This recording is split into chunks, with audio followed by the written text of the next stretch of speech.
we're back with another cookie. This is Grandma Jane's Snowballs.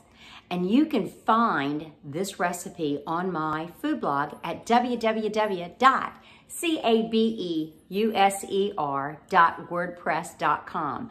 This recipe saved me all the years that we were first married. I was not baking cookies at that point in time. We were doing a lot of traveling, moving, having kids, and Grandma Jane would send me buckets and buckets and buckets of these cookies. And I would look and see her return address, and I'm going, yes, score big time. So I'm gonna show you how to make these. They're so simple, and you can put out hundreds. Like I said, my little munchkins are coming in a few minutes, and they're gonna be rolling these things. And the nice thing about these is you roll them, you bake them, and then you drop them in a bag with powdered sugar. You shake it up, and they're good to go. You let them cool. So anyway, let me tell you what we're doing.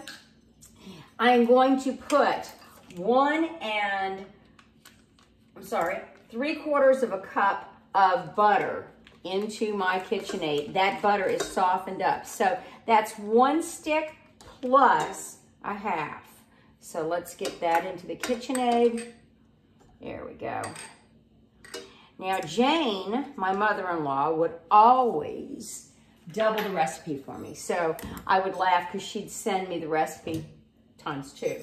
So we're gonna put the 3/4 cup of butter in here, and we're gonna add 1/2 cup of sugar. I'm gonna turn this on. I'll speak more loudly than I do, and we're gonna cream this. So we want that to get going. The next thing I'm gonna do is take 1 egg and hit it with my whisk, just like that, nice and easy. Can you see that? And we're gonna add 2 teaspoons of vanilla extract. So there we go, 2 teaspoons of vanilla extract, and we're gonna whisk that in. Oh yeah, that's already creamed already. So now we're going to add this to the creamed butter and sugar. Let's get all of this goodness out of here. Perfect. Like I said, this is very easy. The next thing we're gonna do is add our flour. So the flour, we've got 2 cups of flour, and I measured it and put it in here.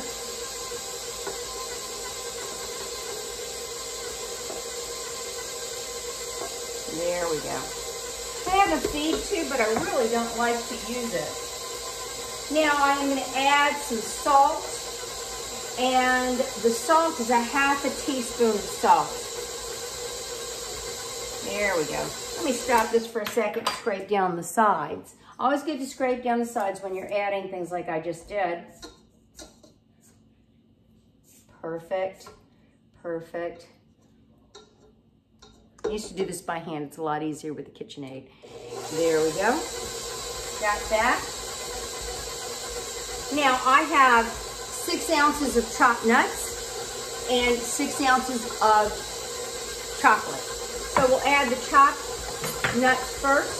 I'm using walnuts today. You can use walnuts or pecans. I do not use almonds in this. Let me stop this for a second. So 6 ounces, make sure you chop it. I use my little handy dandy food processor or food chopper that I got from Williams-Sonoma. This thing is invaluable during the Christmas season if you're baking.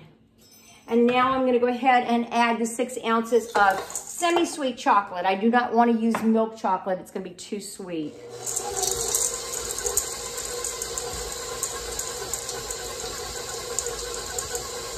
And basically, that is all there is to this recipe. Bam, it is so easy and fast. I'm gonna turn it off. I'm gonna take it out of here. If I can get this down, and I'm gonna show you what the dough looks like. That's it. So we will have the kids roll it with gloves on. We'll have them roll it, then we'll bake it at 350 for approximately 15 to 20 minutes. You want a dry type of cookie. So you'll take them out, let them cool a little bit, then take a bag, just a regular plastic bag, go ahead and put powdered sugar in, put a few of them in at a time, shake it up, and you're good to go. You have Grandma Jane's snowballs. So get with it, start baking, and have fun.